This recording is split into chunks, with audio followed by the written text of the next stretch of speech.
반갑습니다. 한국살 해설의 품격어사학도 해fun사입니다. 이번 영상은 해fun사의 한능검 정규관 시험편 제84강 주제인 광복부터 대한민국 정부 수립의 역사에 대해 다루겠습니다. 이제부터는 제가 남은 강의 동안은 현대사랑 관련된 주제를 총 11강에 걸쳐서 드릴 거고, 그 다음에 통학사 아니면 특수 주제랑 관련된 내용을 총 6강에 걸쳐가지고 마무리할 겁니다. 그래서 어차피 현대사 관련된 건 여러분들이 박정희 정부랑 민주화 운동 그리고 역대 대통령의 통일 정책 이 세 가지만 잘 공략해도 엔간해서 세 문제 이상 먹을 확률이 높으니까 좀 다른 그런 시기에 비해서는 조금 깊긴 깊지만 외울 게 좀 명확해가지고 잘만 공략한다면 그렇게까지 어렵지 않습니다. 그래서 특히 현대사 강의 경우에는 뭔가 조금 정치적인 주제라던가 아니면 조금 개인 사상 관련된 내용이 좀 나올 수 있어가지고 상당히 민감하신 주제인데, 저는 최대한 그런 내용은 배제하고 최대한 역사도 사실 있는 그대로만 최대한 설명할 수 있도록 노력해 보겠습니다. 자, 그럼 강의 시작하기 전에 이론 강의 관련 공지사항 전달드리면은, 강의 내용은 공유 전달 필기 모두 가능하지만 출처는 가급적 꼭 남겨주시고 상업적 이용 내지 영리적 이용은 자제 부탁드리며 강의 시작하도록 하겠습니다. 자, 84강 주제 광복부터 대한민국 정부 수립의 역사입니다. 시기는 광복이 이루어진 1945년부터 대한민국 정부가 공식적으로 수립된 1948년까지인데, 제가 이렇게 표시한 이유가 뭐냐면 이 광복을 이루는데 물론 우리나라 그 독립운동가들 영향도 있지만 사실상 그 당시 연합국의 그런 활동에서 어느 정도 도움을 받은 것도 부정할 수 없기 때문에 제가 이렇게 잡았었고, 난이도는 솔직히 어렵습니다. 왜냐면 이게 3년 동안 짧은 역사 동안 되게 많은 길이었었고, 특히 여러분들이 사료를 해석할 줄 알아야 돼가지고 상당히 어렵게 느낄 수 있는 유형입니다. 그리고 빈출도는 한 이 정도 출제된다고 보시면 됩니다.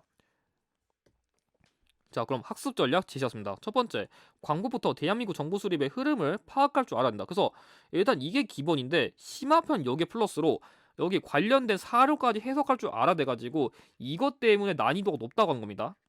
자, 그리고 특정 단체 또는 기구의 대표 인물 및 활동을 구별할 줄 알아야 되는데, 뭐 대표적으로 좌우합작위원회라던가 아니면 미소공동위원회 이런 게 있습니다. 자, 그래서 출제 원리의 경우에도 문제에서 대한민국 정부 수립 과정의 순서 유형이 주로 출제되고요. 심화편에서는 대한민국 정부 수립과 관련된 원 사료를 활용한 문제를 많이 내기 때문에 이것 때문에 난이도가 높습니다.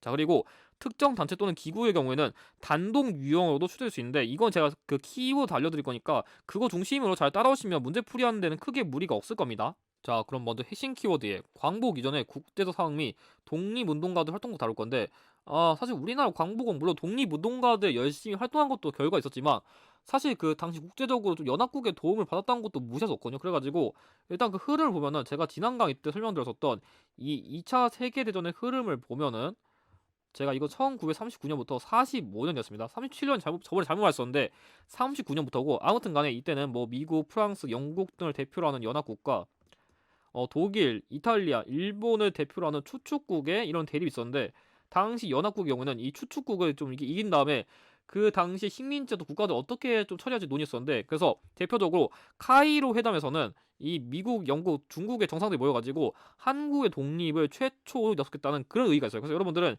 여기 내용에서 조금 한국사의 중요한 내용 아시면 되는데, 그 이후에 얄타 회담에서는 이 미국, 소련, 영국이 모여서 소련의 참전을 최초로 약속했고, 마지막으로 포츠담 선언을 통해 가지고 다시 한번 원래 이 미국, 영국, 중국이 먼저 모였었는데 이 소련이 나중에 이 조약의 내용, 선언의 내용에 참여한 겁니다. 아무튼 한국의 독립을 재약속하고 일본의 무조건 항복을 주장하면서 당시 미국이 히로시마, 나카사키에 일본의 원자폭탄 2개 던지면서 일본이 딱 이게 무조건 항복하면서 결과적으로 우리나라 좀 광복을 맞이하는 그 결정적인 영향을 줬다, 그렇게 말할 수 있습니다. 물론 독립운동 활동에서도 이 조선 건국동맹이라 해가지고 당시 대표로 여운형이 이런 식으로 국내에서 결성하면서 광복 직후에 어떻게 나라 세울지 좀 그런 미 단체도 만들었었고, 그리고 조선 독립동맹이라 해가지고 이거는 김두봉이 만든 건데 이건 중국 화북 예난 지역에서 결성한 겁니다. 그래서 여러분들이 일단 여기서는 이 카이로담이랑 이 조선 건국동맹의 내용부터 먼저 외워두시는 것을 권장드립니다. 그래서 오늘 다룰 내용은 이렇게 흐름이 되는데, 그래서 광복부터 여기까지 이런 흐름이 있었거든요. 그래서 여러분들이 일단 내가 키워드 짧은 흐름만 외우고 싶으면 일단 이 내용을 외우시고, 조금 더 세부적인 내용을 배우고 싶으면 제가 지금부터 3단계로 나눠가지고 세부적인 흐름을 다 설명드릴 거니까 일단 이런 식으로 흐름이 진행됐다, 그걸 여러분들이 먼저 이해하시면 될 것 같습니다.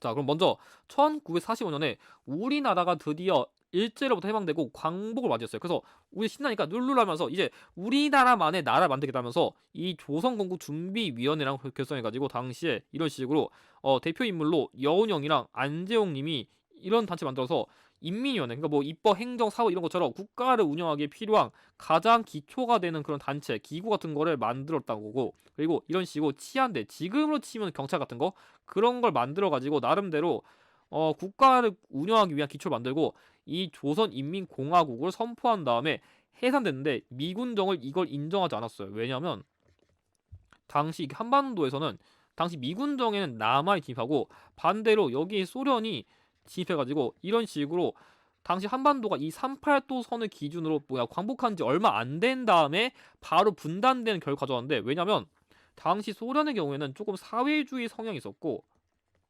미국의 경우는 그럼 자본주의 성향이었었는데, 이게 전쟁이 종결된 뒤에 냉전 체제라 해가지고 약간 좀 지금으로 치면 빨간 정당, 파란 정당처럼 약간 좀 이 두 세력을 주축으로 약간 자신들의 약간 좀 그런 세력?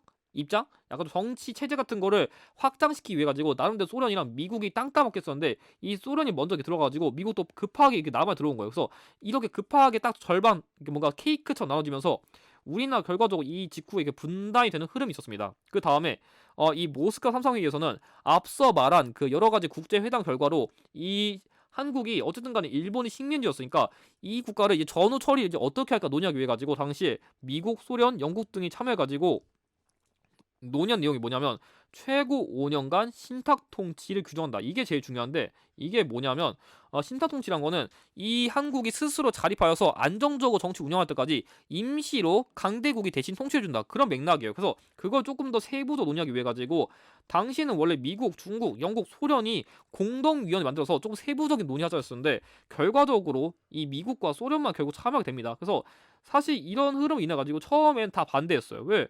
외국이 지금 우리 36가 지배하는데 또 이런 식으로 지배한다고? 이건 좀 연장선상인 것 같아. 좀 아닌 것 같아 하면서 당시 대표적으로 김구, 이승만 등이 반대했었고 반대로 아이 그 쟤네는 일본이 다르겠지. 어쨌든 간에 독립에 크게 기여줬는데 나쁜 국가 아니고 잘 도와줄 거야. 너무 긴장하지 말자 하면서 찬탁의 입장도 있었습니다. 그래가지고 이런 흐름이 있었는데 결과적으로 일단 여러분들이 우리가 광복된 지 얼마 안 되자마자 이런 식으로 좀 외국에 의해 가지고 우리나라 그런 광복부터 대한민국 정부 수립에 그런 영향을 받았다. 그런 흐름을 여러분들이 먼저 이해하시고, 참고로 이 독립독성 중앙협의회란 거는 이 민족주의 정당 인물 중심으로 만든 건데 대표 인물은 이승만입니다. 그래서 이 조선건국준비위원회처럼 나름대로 우리나라 재건하기 위한 대표적인 단체 중 하나다. 그 정도만 여러분들이 기억하시면 될 것 같습니다. 그 이후에 본격적으로 이제 모스크바 삼상회의 결정이 의거해가지고 미소 공동위원회가 개최되는데 여러분들이 좀 외우셔야 되는 거는 1차가 중요합니다. 그래가지고 이 사실 이거 1차나 2차 둘 다 덕수궁 석조전에서 개최되는데, 그래서 여러분들 이거 궁궐 유형과 연계될 수 있고 특히 1차가 하는 거에서 많이 나옵니다. 그래가지고 당시에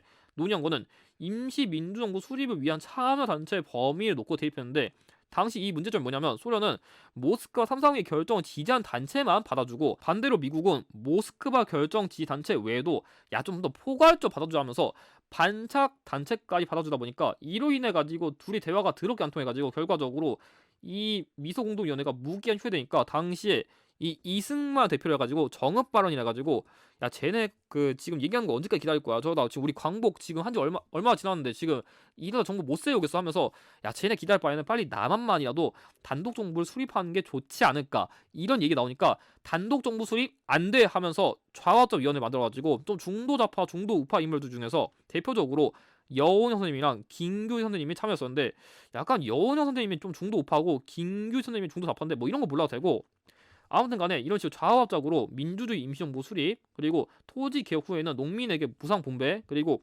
친일파의 민족 반역자 처리를 위한 그런 거를 논의했었는데 이게 바로 그 좌우합작 7원칙이거든요. 그래서 이런 식으로 관련된 내용을 이 미소공동위원회에게 건의해가지고 좀 이런 거 반영해주세요 했었는데 이 여운형 선생님이 해화동에서 피사되면서 결과적으로 이 단체도 무너지고 어떻게 나중에 이게 열리긴 열렸는데 대화 결국 안 통해가지고 결국 이 유엔에다가 남북 문제 이관했었고 당시에 유엔에서 임시위원단을 파견해가지고 처음에는 이 인구에 비례해서 남북 동시 선거를 결정했어요. 근데 이 소련이랑 북한이 좀 반대했었는데 특히 북한이 야 외국이 뭐 우리나라 그 광복 문제 관여해 안 돼 하면서 입구 반대하니까 처음에는 그 남북한 동시 정부 수립하려였었는데 이게 안 통해가지고 결과적으로 남한만의 단독 선거를 결정한 겁니다. 그래가지고 이로 인해가지고 당시 김구선의 대표로 이런 식으로 단독 정부 수립은 또 안 돼 하면서 결과적으로 이런 식으로 남북 협상을 주도해가지고 당시 이 김규식 같은 분들이 평양에 가가지고 북한의 지도자랑 이렇게 대화를 해가지고 이런 남북 정석 지도자 회담 열어가지고 당시에 이 조선 인민 그 남북한을 대표하는 그런 민주주의 임시정부 만들고 남한만의 단독 선거는 인정하지도 않고 지지하지 않는다는 그런 걸 했었는데 이게 반영되지는 못했어요.